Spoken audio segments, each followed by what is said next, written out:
ഇന്നലെ ഞങ്ങൾ പുറത്തേക്ക് പോയപ്പോഴത്തേക്ക് ഒരു മാങ്ങ വാങ്ങിയായിരുന്നു. ഒരെണ്ണേ വാങ്ങിയുള്ളൂ. കാരണം ചില മാങ്ങയൊക്കെ ഇരിക്കുമ്പോൾ പുളിക്കും അച്ചാറിട്ട് വെച്ചാൽ. സത്തച്ചുണ്ട മാങ്ങയെന്നാണ് ഞങ്ങളുടെ നാട്ടിൽ പറയുന്നത്. അപ്പോൾ അത് ഞാൻ അച്ചാറിട്ടതാണ്. നല്ലെണ്ണ, അതിൻ്റെ കൂടെ ഞാൻ പിന്നെ ഇഞ്ചി, പച്ചമുളക്, വെളുത്തുള്ളി ഇതെല്ലാം കൂടെ അരിഞ്ഞിട്ട്, ഇഞ്ചിയൊക്കെ ചെറിയ കഷ്ണമാക്കണം, പച്ചമുളക് വട്ടത്തിലരിയാം.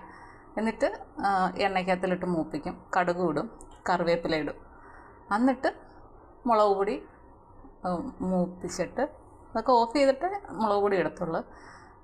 മറ്റുള്ളതെല്ലാം മൂത്ത് കഴിഞ്ഞതിന് ശേഷം മുളക് പൊടി ഇട്ട് ഈ നമ്മുടെ കഷ്ണങ്ങൾ, മാങ്ങയുടെ ചെറിയ ചെറിയ കഷ്ണങ്ങൾ ആണ്, അതോടെ ഇട്ട് ഇളക്കിയിട്ട് ഉപ്പും ചേർക്കാം.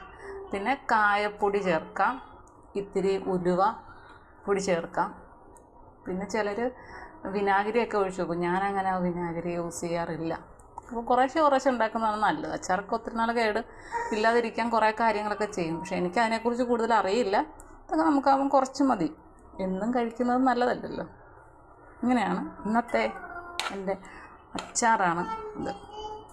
ഓക്കെ ചേട്ടന്മാരെ, ഇതൊക്കെ എളുപ്പം ചെയ്യാവുന്നതാണ്. നിങ്ങൾ ട്രൈ ചെയ്ത് നോക്കാം.